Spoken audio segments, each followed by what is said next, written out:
Hard to believe, but the Golf GTI is 45 years old. So I thought I'd throw a bit of a celebration. Yay! All right, it's not much of a celebration, I know, but luckily for us, Volkswagen have organized a little celebration all of their own.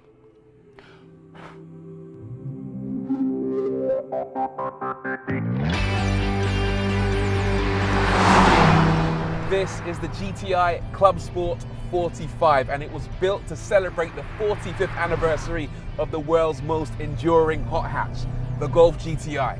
It is the most powerful, the most aggressive, the most exclusive GTI money can buy right now, and there's no denying it. As a hot hatch, it is outstanding. It's fast, it's good looking, it's genuinely usable every single day.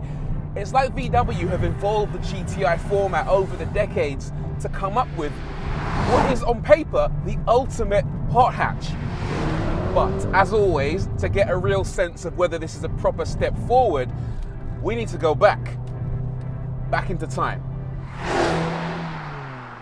1976 was a big year. Steve Jobs formed Apple, Concorde made its first commercial flight, and NASA unveiled the first space shuttle, the Enterprise. But it was also the year the hot hatch was invented, the year a small team of engineers from Volkswagen sprinkled their magic over its people's car and created the original Golf GTI. And this is where it all began.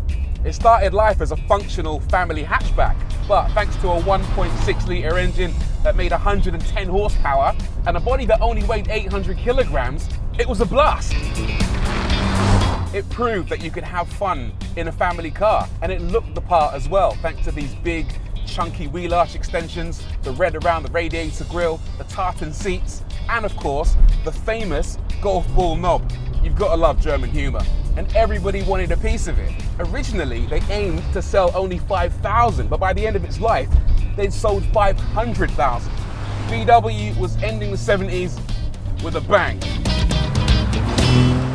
And they weren't about to let up when the sequel arrived in 1984. While the Karate Kid and the Terminator lit up our big screens, the Mark II Golf lit up the streets. It was bigger and better, and it had to be, with the Renault 5 Turbo and Peugeot 205 jumping on the hot hatch bandwagon. The Peugeot even borrowed the GTI letters. Original Mark IIs didn't improve on power, but the 16-valve versions that followed delivered 129 horsepower, helping propel the Mark II from 0 to 60 in under 8 seconds. With that level of performance and styling to make even fans of rival hot hatches jealous, the Mark II was, for many, peak golf. But VW wasn't about to stop there. Fast forward to 1992. Britain has just joined the EU in a move that will surely last forever, and the Mark III Golf GTI has arrived. This one is a bit more sophisticated, it's a bit more grown up. It's got something called a mini disc player. But crucially, it's also a bit heavier. It's a decent car, but compared to rivals from Renault and Vauxhall, it's just a bit of a sluggish letdown, but nowhere near as big a letdown as the Mark IV. 1998. DVDs come to the UK. Google's launched. VW are searching for a better GTI in the Mark III, but fails to deliver. It was a brilliant car, sophisticated, comfortable, great build quality, but lacked the essence of what the GTI was all about. It was actually slower to 60 than the original GTI. VW needed a fix, and in the Mark V, they got one.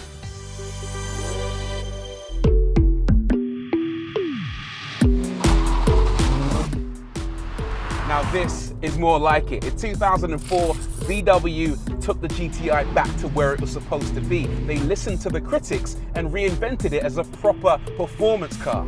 It looked great, but it also handled great thanks to an independent multi-link rear suspension. By then, the engine was banging out 200 horsepower, but the star of the show was the optional DSG twin-clutch gearbox, and that dropped the 0 to 62 time to 6.9 seconds. Back in 04, the only thing quicker than this was Lance Armstrong, and he had help.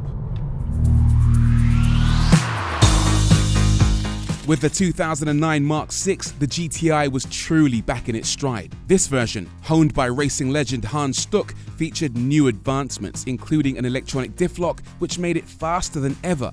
By the time the Mark VII arrived in 2013, the legacy of the Golf GTI was deservedly cemented, and then cemented again with the brilliant 7.5, arguably peak GTI. Which brings us to 2021, 45 years after the original to the Mark 8, but not just any Mark 8, the £40,000 Golf GTI Clubsport 45, built to celebrate 4.5 decades of this iconic hot hatch.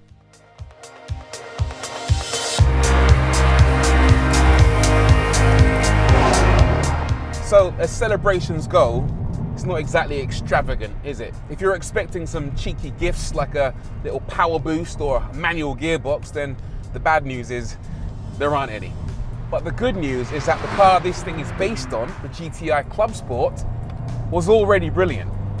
It uses the same 2-litre turbocharged engine which makes 300 PS and 400 Newton meters of torque, all of which goes through a 7-speed DSG to the front wheels. In this case though, the final drive has been shortened, so it now accelerates from 0 to 62 in 5.6 seconds, and it will do 155 miles an hour flat out. Trust me when I tell you, this is a properly fast hot hatch.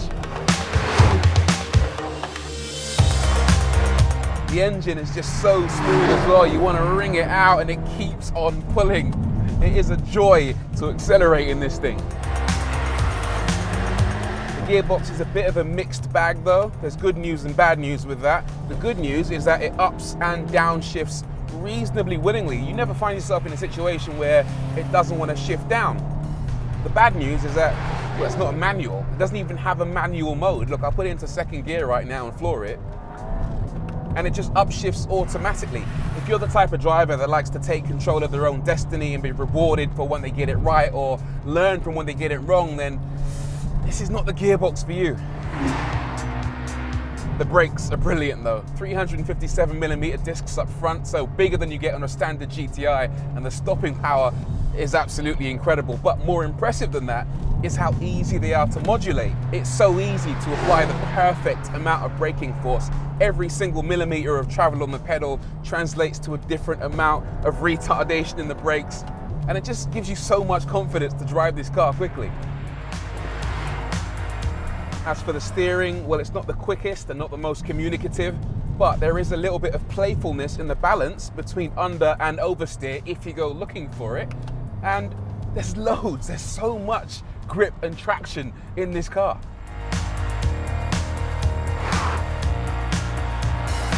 DCC or dynamic chassis control is unfortunately an option in the Clubsport 45, but I would recommend you spend the £785 and get it fitted, because it allows you to set this car up exactly how you want. You can have the suspension super soft or super firm and everything in between. I'm not kidding, there's about 15 different levels to choose from.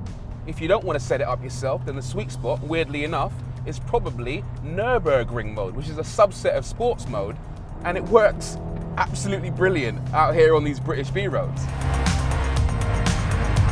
As for the exhaust, it's an Akrapovic unit. It's not normally fitted to the GTI, but it's here on the Clubsport 45, and it sounds pretty decent.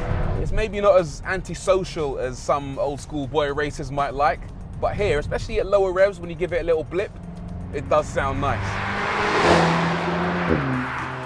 As a celebration then, the Clubsport 45 isn't like a mad, raucous 21st birthday bash where you smash one too many Jaegers and wake up the next morning regretting every single decision you've ever made. It's actually much more like a 45th birthday celebration where you have a couple of glasses of red wine, a slice of gluten-free cake, early to bed, live to fight another day. Mark the occasion, but don't go mental. Save that one for the big 5-0.